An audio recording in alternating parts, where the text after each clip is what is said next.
It's Spain's worst air disaster in 25 years. It was a tremendous tragedy. A crash that kills 154 people. Nuestros pensamientos. Our thoughts were with our colleagues and the passengers. Compañeros y a los pasajeros. Investigators face intense pressure to pinpoint the cause. When you get to the accident site, you need to collect facts. When you come up with a mechanical irregularity, did you see anything outside? it's like, what next? Right, got it. Could a minor maintenance issue So, we're done? Yep, you're good to go. have led to this deadly catastrophe?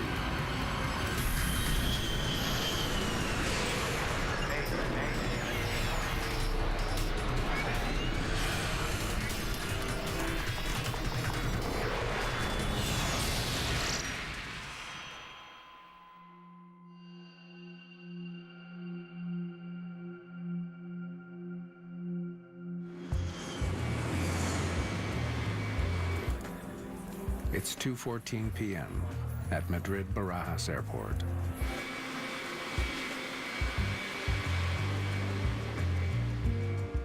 After being delayed for more than an hour, Spanair Flight 5022 is finally getting back underway.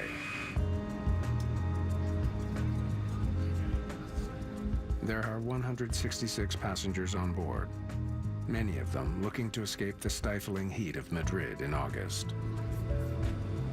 Everyone was full of anticipation. Everyone wanted to be on their way. Anna Stefanidis has come to Spain from Sweden. She is on her way to the Canary Islands to meet some friends. Most of Europe has holidays, different summer holidays in August. I was going to Gran Canaria to meet my girlfriends. We were going to have 1 week's holiday. 4 ladies. 4 damer.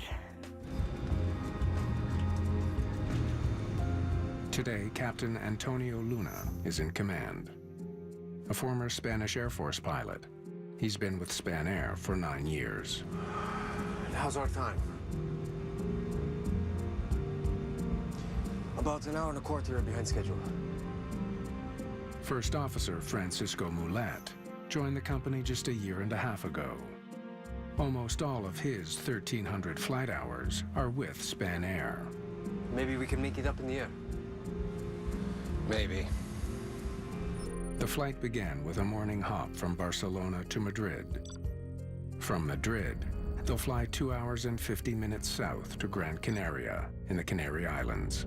Spanair 5022, Joe Nexon 9 on runway 36 left. Okay. Here we go.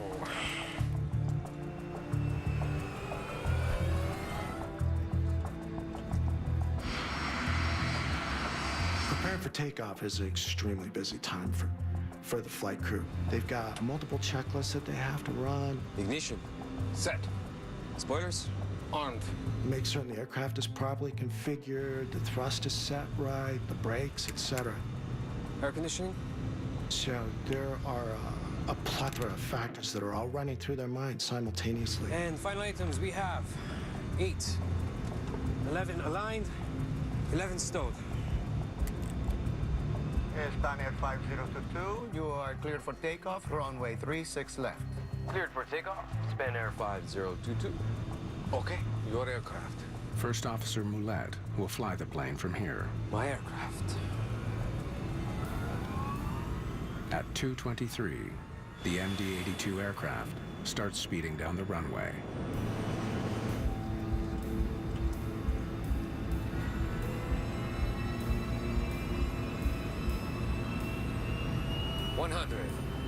The captain watches their speed. They can't lift off until they reach 157 knots, takeoff speed. It didn't feel right. I thought they were putting in all the power and force that they had, and now we will lift off. But something was just not right. It's taking so long. Does that seem right to you? And then I thought, how long is this runway? We have to lift off now. V1. Rotate.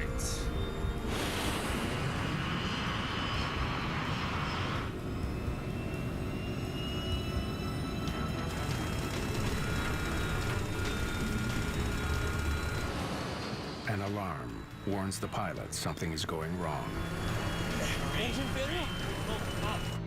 Flight 5022 isn't climbing out from the runway.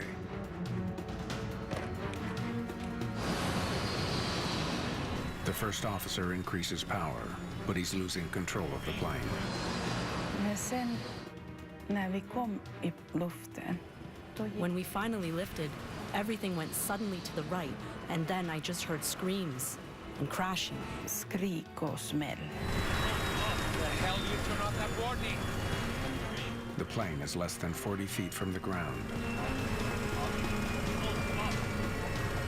Men jag hann tänka att I managed to think, this is my last trip. I've had a good jag life. haft ett bra liv. I thought, now I die. Och så tänkte jag, nu dör jag. Fly the plane. Fly it. En sak som jag gjorde, det var att jag tog I put my arms over my head och and put my head between my legs. la huvudet mellan knäna. Att I jag protected myself as much as I could. kunde.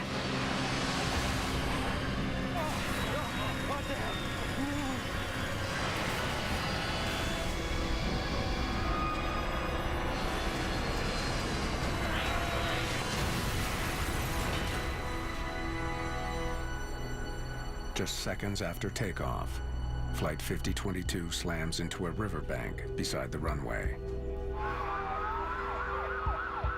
Airport fire crews are quickly on the scene. The plane with 172 people on board is now shattered wreckage, spread over nearly a kilometer.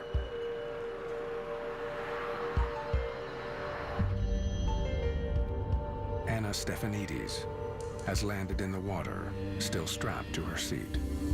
När jag vaknade upp så When I woke up, first there was this quiet. But then I realized I'm not dead. I looked around me. jag tittade ju runt omkring. Where am I? What is Det this? här. Airport workers have raced to the crash site to try to help, but they can't get to Anna. De här räddnings... The emergency personnel were calling to me. Come on. Come on, hurry, now. Kom igen. Nu är det dags. She's in the middle of the stream, tangled in debris and sinking fast. Men I have no idea how I managed to get free. Somehow, Anna makes it to the water's edge, where rescuers help her to safety. She's in shock and suffering from a serious leg injury, but at least she's alive. det var kaos. Det var något. It was chaos. It was so horrible, Men jag kom upp. but I got out. In spite of the massive rescue effort, only 18 people survive. 147 passengers are dead, along with both pilots. It was a tremendous tragedy. All the country was affected by that. This is Spain's worst aviation disaster in 25 years. Nuestros pensamientos fueron directamente Our thoughts were with our colleagues and the passengers. a los pasajeros. It was a Spanish company, so many of our colleagues were flying that type of plane. Donde nosotros teníamos mucho It was a very difficult time. en esos aviones. Fueron unos momentos muy duros. Spain quickly recruits an international team of experts to investigate the crash. They have a massive puzzle to piece together. How could a sophisticated jet, manned by an experienced crew, Rotate. crash on takeoff on a sunny afternoon? Okay, people. It looks like we have our work cut out for us. Juan Carlos Lozano is an investigator with the Spanish Pilots Union. The accident site at the beginning is considered like a crime scene. It's very important to find out how the pieces are located because that will give you a lot of information. It's demanding work, searching acres of rough terrain for shattered pieces of scorched debris, all under the blazing Madrid sun. It was difficult, the heat, because it was a very hot summer. So the heat was probably one of the worst things. Understanding what happened to Flight 5022 is going to be one of the most difficult tasks these air crash investigators have ever faced.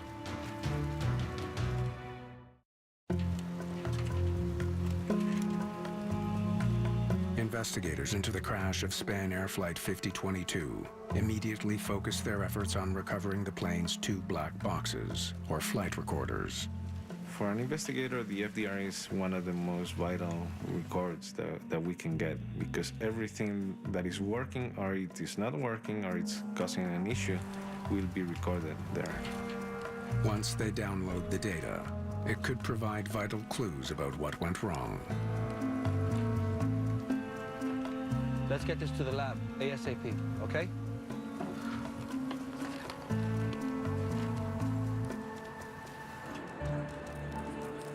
Meanwhile, the nation mourns. The Prime Minister visits the crash site. The King and Queen and the Mayor of Madrid gather to console the grieving families. The pressure to announce a cause is intense. La prensa estuvo... The press was putting a lot of pressure on the investigators to give answers, even before they had any idea what could have happened. de qué era lo que podía haber pasado. No tengo nada de ninguna información. Es que no tengo. At the crash site, marks on the ground paint a vivid picture. Here's our first impact. Revealing just how quickly Flight 5022 turned to disaster. The first impact marks are just 60 meters from the runway. The plane then passed over a road and slid another 550 meters before crashing on the far side of a river. This airplane left a trail coming from the runway to the edge of the airport boundary. So it was quite clear for the investigation that the airplane had a big problem just on liftoff. The timing immediately suggests a theory that might explain the crash. Let's take a look at this engine. When an aircraft gets only 30 feet off the ground and falls uncontrollably back to the ground, you have to wonder, were the engines operating correctly? Engine power is especially crucial during the first few moments of flight. If the plane doesn't have enough power, it won't achieve the speed it needs to overcome drag and get airborne. Investigators study the engines, searching for any sign of malfunction. Both are filled with debris, mud, and grass ingested during the crash. If we find mud, soil, or grass throughout the engine, we can determine that the engine was fully operational at the time of the accident. In this case, we found traces all around the engine. The finding means the engines were spinning at high speed when they hit the ground. It wasn't engine failure that doomed the plane. Right. The engines were fine. But something stopped that plane from climbing. Investigators need a new theory to explain why the MD-82 couldn't climb. What was it? I want maintenance records, weather reports, pilot records, the works. Let's get to work, people. For an accident investigator, it's very, very important not to establish any presumptions. You need to collect facts. Okay, let's see what the numbers tell us. Investigators know that for any takeoff, the plane's weight and balance must be carefully calculated. The aircraft needs to be carefully balanced in order to get its better performance. So when you are taking off, you need to be sure that the aircraft has been properly balanced and the weight is correct. They review the passenger manifest, cargo, and fuel load. They need to check the total weight, as well as where the loads were carried, to see if the plane's center of gravity shifted dangerously forward or back. But it's soon clear, this isn't the smoking gun they're looking for. Well, there's nothing wrong with her takeoff weight. Controllers in the tower provide a more promising lead. They tell investigators that the Spanair crew called off an earlier takeoff. They had some kind of maintenance issue right before takeoff. The plane was at the threshold of the runway when the pilots noticed a temperature gauge was giving them faulty readings. Madrid, Spanair 5022. We have a slight problem. We have to exit the runway. 5022. Taxi to Apron Tango 2, Stan Romeo 11. Controllers cleared the MD-82 to return to the terminal.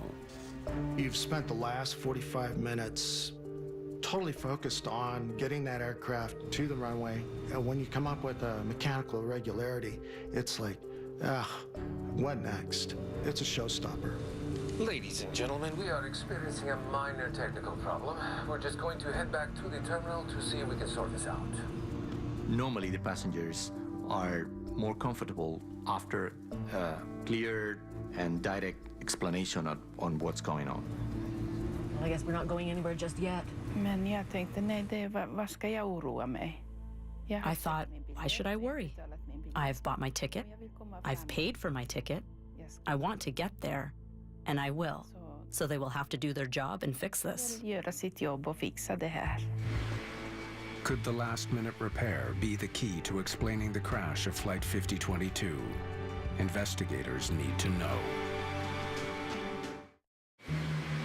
Spanair Flight 5022 was sent to a remote maintenance area in a far corner of the terminal. It took 9 minutes just to taxi there. And we're back. Shutting down the engines. By the time they reach the maintenance stand, the plane is already 42 minutes behind schedule. That delay could be an important lead. On-time performance is taken very, very seriously in the industry. And now that they're substantially behind schedule, the pressure is immense. With the engines shut down, the plane's air conditioning doesn't work. Sitting on the scorching tarmac, temperatures in the plane begin to soar. Det var hett. Det var så otroligt hett. It was incredibly hot in the plane. Aldrig upplevt sån hett. I've never experienced that kind of heat before. That day, the situation was very complex. It was not only about punctuality, it was a hot day. And the MD-80 has not a very powerful air conditioning system on ground. So it was a mix between stress because of the punctuality and stress because the passengers were suffering a lot with the hot temperature. Maintenance workers give investigators more details about the delay. They were trying to fix a problem with one of the plane's sensors. Oh, yeah. I took a look, but it wasn't serious. The sensor, called a ram air temperature probe, juts out from the nose of the plane. It measures the outside air temperature and feeds the information to the engines during flight. Could you see anything outside? No, it looks fine. It's not clogged. The sensor is sending faulty readings to the engines. No, that didn't work either. Without it, the automation that adjusts engine power won't work properly. Look at that. It says 104 degrees now. The attempted repair eats up more valuable time. I gotta write all this up. Not to mention the delay, over an hour late at least. The entire economics of the present air transport industry is built on efficiency. An airplane in the air makes money, an airplane sitting on the ground doesn't. So if you've got an aircraft that isn't where it needs to be, this has thrown a severe complication into the efficiency in the operations of the airline. Ladies and gentlemen, thank you for your patience. We hope to be on the move again very soon. Maintenance workers explained that they couldn't repair the faulty sensor. Right, got it. Instead, they disabled it by cutting the electrical power to the sensor. They simply try to avoid the symptom, which is the high temperature in the ram air temperature probe by pulling the circuit breaker. The quick fix eliminated the faulty readings. So, we're done? Yeah, pop the breakers, so you're good to go. Okay, thanks. The maintenance workers have no idea what went wrong on takeoff. Investigators wonder if the disabled temperature probe is somehow linked to the crash. I don't see how this could cause a problem. But they quickly confirm the probe is not an essential piece of equipment. The crew simply has to keep track of the air temperature and adjust engine power manually. There are alternative means to determine what the outside air temperature is. In this case, it's something as simple as just asking ground control or listening to the last official weather report. But that wasn't the only maintenance issue the crew was facing that day.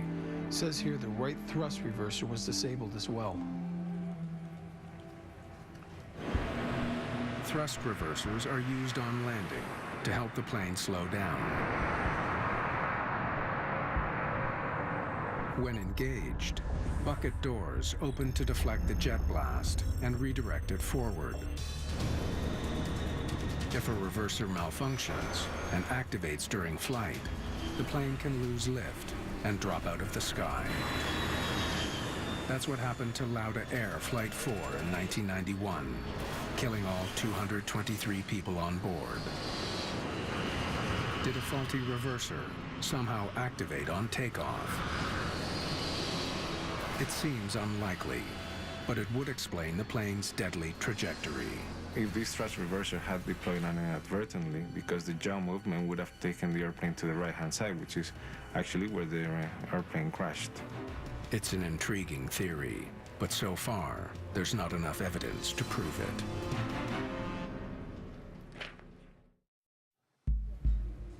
Investigators study the thrust reversers recovered from the wreckage of Spanair Flight 5022. There's no evidence that the right side reverser deployed. But on the left engine, it's a different story. Is this the position it was in when you found it? The reverser is in the deployed position, a potentially deadly configuration.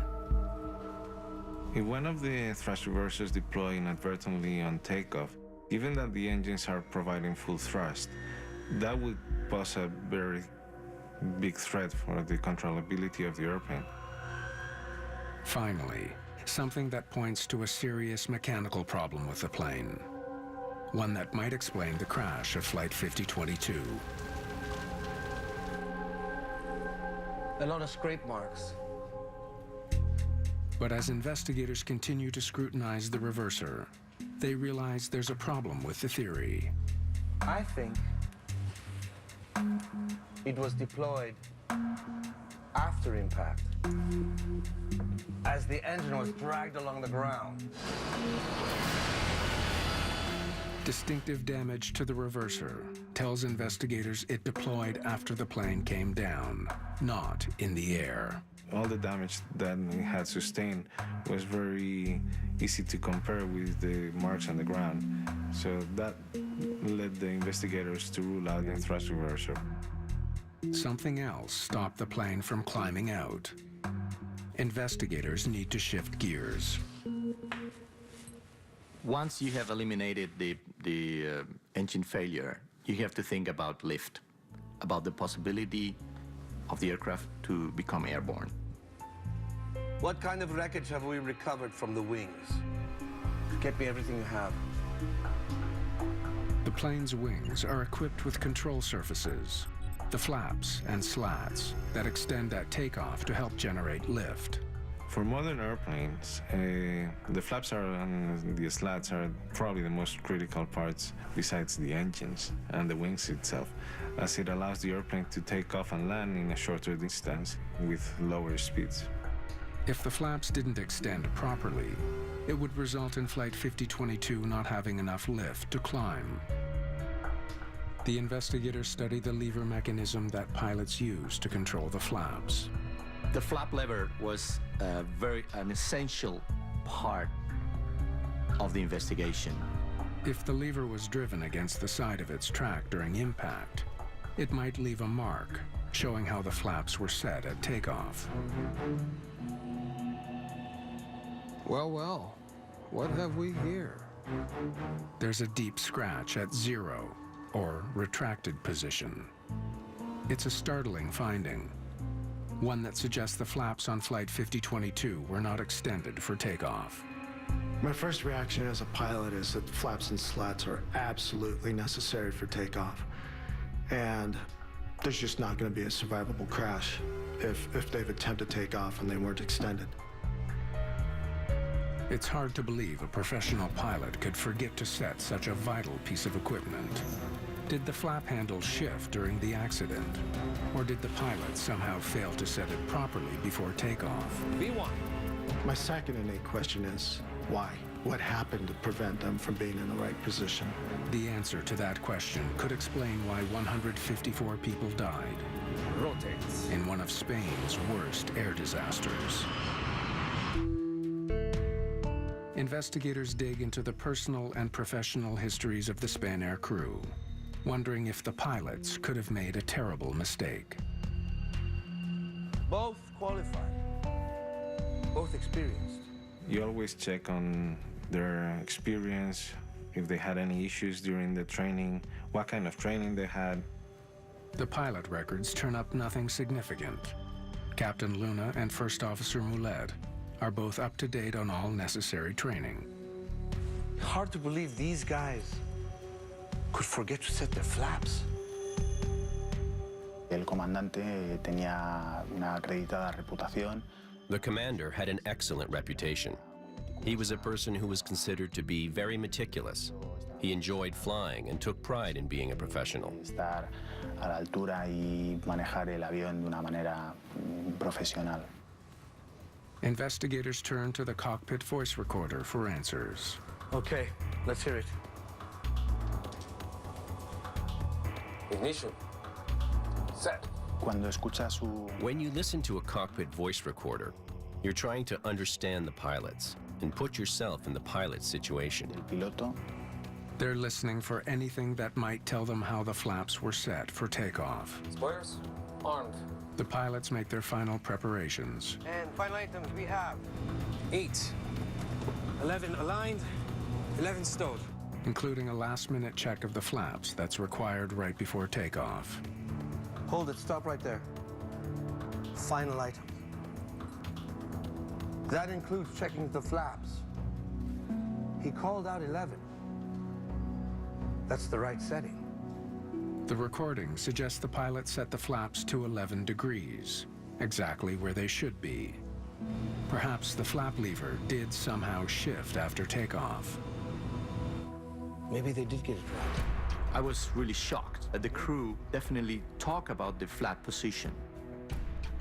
And it seems that the flaps were not in that position. So that creates a kind of contradictory feeling of saying, wow, these guys were really looking at the flaps or not? Contradictory evidence threatens to derail the investigation. It's going to take more digging to discover what actually happened in the cockpit of Flight 5022. Questions about the flaps on Spanair 5022 could be settled once and for all with information from the flight data recorder. Okay. Let's hope the data can give us some answers. It records every detail about the plane's configuration, including flap settings. Flaps. Set and checked. Flaps were set at 11 degrees on the first taxi, exactly where they should be. The data reveals that the flaps were working and had been set correctly when the plane taxied to the runway the first time. But they didn't stay there. When the crew returned to the terminal for repairs, they retracted the flaps. And we're back. Shutting down the engines. Flaps and slats are retracted after coming off the runway as part of standard operating procedure. Okay, let's see what happens the next time around. Now's our time. Investigators need to know, did the pilots extend the flaps again after leaving the maintenance area to return to the runway? Or did they make a fatal error and omit one of the most important steps in getting a plane safely off the ground? Here we go. When you analyze a cockpit voice recorder, you look for anomalies, things that are different, things that should not be there. After start checklist. The MD-82's pre-flight checklists direct the crew to check the flaps and slats at 3 separate points. Ignition, off. Air conditioning, set. Flaps and slats are essential for the operation of an aircraft, for takeoff and landing. So that's why they appeared several times in the checklist. On the after-start checklist, setting the flaps is the final item. Hydraulic pumps and valve. Set and checked. Lights. On. Get permission from air traffic control to taxi, will you? Hold it. What is he doing? This is the worst possible time to interrupt him. The CVR reveals that just as the first officer is about to check the flaps and slats for the first time, the captain asks him to make a radio call. Ground, Spanair 5022, requesting taxi instructions. Spanair 5022. He never returns to finish that crucial item of the checklist. This is highly irregular in the normal tempo of a checklist. So what that tells ACTS investigators is that there's some factors that were irritating this captain, making him want to rush the checklist, get things done quicker. Was it the time schedule? Was it maybe the cockpit heat? It was just unbearably hot in there and he wanted to get the engine started so they could get some air conditioning. That we don't know. Okay, let's see what they do for the taxi checklist, please. Spanair 5022. You're next in line. Setting the flaps is so important. Crews are required to check them again during the taxi checklist. Brakes, checked. Flight controls, checked. Air conditioning, set. Whoa. Guys, what's the rush? La sensación que tuvimos cuando analizamos el grabador de voces de cabina. The impression we had when we heard the cockpit voice recorder was that the crew was rushing through the checklist. Que está en una situación apurada. Transponder, set. Cabin. Hang on, stop. Where's the takeoff briefing? The crew skipped the flaps and slats check for a second time. We know from scientific studies that rushing or time pressure increases the chances of human error by 11-fold. You put a pilot into a situation where they have to rush, something like a checklist that's a very detailed item is very prone to errors. The crew has a third and final chance to set the flaps for takeoff. Final items we have 8, 11 aligned, 11 stowed. Spanair 5022. You are clear for... That was awfully quick, no? I think... Center of gravity, 8. Flap display, 11. Horizontal stabilizer, aligned. And flaps again, 11. No way he had time to check all those settings. Let's go back to the checklist. Investigators suspect that although the first officer announced the flap setting, the announcement was automatic. Final items we have 8, 11 aligned, 11 stowed. He wasn't focused on his instruments. He was merely reciting the list from memory. If he had looked at the gauge, he would have seen the flaps were set at 0, not 11. Spanair 5022. The captain likely isn't checking either. He's busy steering the plane towards the runway. Humans are fallible, and we know that when we're multitasking, it's very easy to forget or miss a critical item. 3. Separate checklists. And they never set the flaps. Investigators now have a terrifying theory to explain the crash of Spanair 5022. V1, rotates. The plane couldn't climb because the pilots forgot to extend the all-important flaps before takeoff. To prevent the next accident, investigators need to understand the crew's behavior. What was going on inside their heads to make them feel so much pressure to hurry? They dig into the company's books and discover that Spanair has been struggling financially. It has announced plans to cut 1/3 of its workforce. How's our time? When your job is on the line, the last thing you want is to fall badly behind schedule. Es difícil gestionar. It's difficult to manage the stress that starts building when a delay is getting longer. Demora se empieza a incrementar. I'll have some water, thank you. The captain is also well aware that his 166 overheated passengers are getting more and more unhappy. At the peak of the afternoon sun, the air temperature was 30 degrees Celsius, or 85 Fahrenheit. The tarmac radiates heat, raising the ramp temperature to over 100 degrees. It must have been scorching hot on that plane.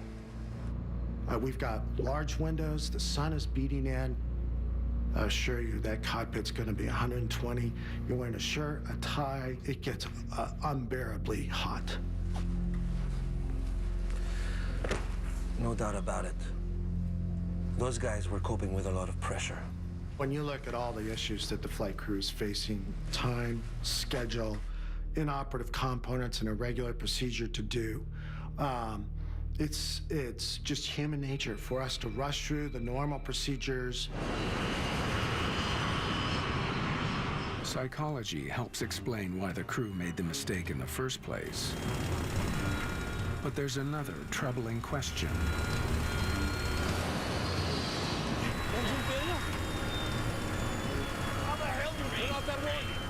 When the crisis hit, why did the crew think there was something wrong with their engines? If they had realized the flaps had not been set, they might have been able to save their plane. Understanding why they didn't will be the final twist in the tale of Spanair Flight 5022. Why did the first officer think that it was engine failure? Investigators wonder if the faulty sensor shut down by the maintenance workers could have played an unexpected role.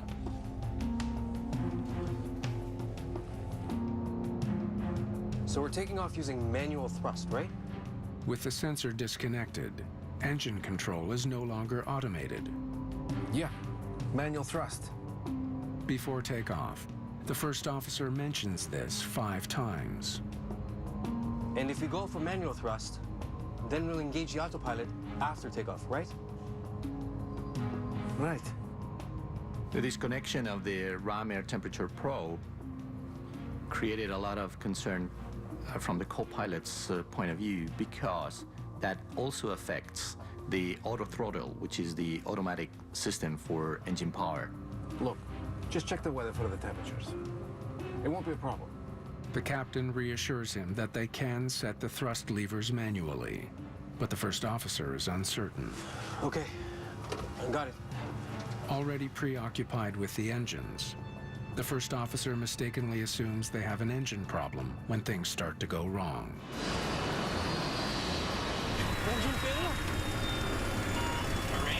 10,000 times you've done these takeoff procedures in this nice, slow, methodical, well thought out way. Now you're inserting a completely irregular event. But there's another crucial question. Wait a minute. Where's the warning? If the flaps were not set in the takeoff position, there should be a very conspicuous sound saying that the aircraft is not ready for takeoff. The takeoff warning didn't go off, and it should have. I want to know why. They must now track down a silent culprit, a missing alarm that could have saved Flight 5022. These failures have to be connected somehow. Investigators suspect there could be a link between the failure of Flight 5022's takeoff warning and the minor problem that sent the MD-82 back to the terminal, the failure of the temperature sensor. Look at that, it says 104 degrees now. Investigators trace the complex electronics of the sensor and make a shocking discovery. It and the takeoff warning both pass through the same electronic relay. When you look at the electrical scheme of the takeoff warning system, you find that the relay 2.5 controls two things: the heater of the ram air temperature probe and the takeoff warning alert. That's it. That's the link. Yes. It was very shocking to find out that two different systems, like the takeoff warning system and the ram air temperature probe heating, were controlled by the same device.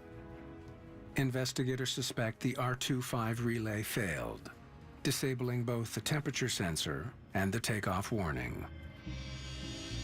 Technicians are not able to recreate that failure in the lab, but for Juan Carlos Lozano, the theory makes sense. In my opinion, the relay 2.5 was the cause of the failure of the takeoff warning system.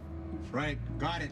By opting for the quick fix to the temperature sensor problem, the maintenance crew missed a critical opportunity to find the faulty relay. Without the cockpit alarm, the pilots did not have their final line of defense to warn them of their mistake. Sadly, they were not the first crew to suffer such a fate. In 1987, an MD-82 flying for Northwest Airlines crashed on takeoff from Detroit, killing 156 people.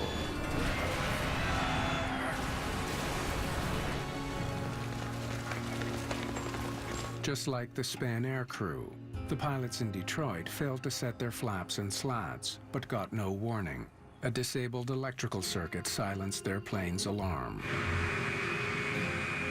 After the Detroit crash, checklists were changed to highlight the flaps and slats more often, and the warning system was made more robust in an effort to prevent such a tragedy from ever happening again. But aviation designers and engineers could not foresee the rare failure of the R25 relay. That failure sealed the fate of Flight 5022.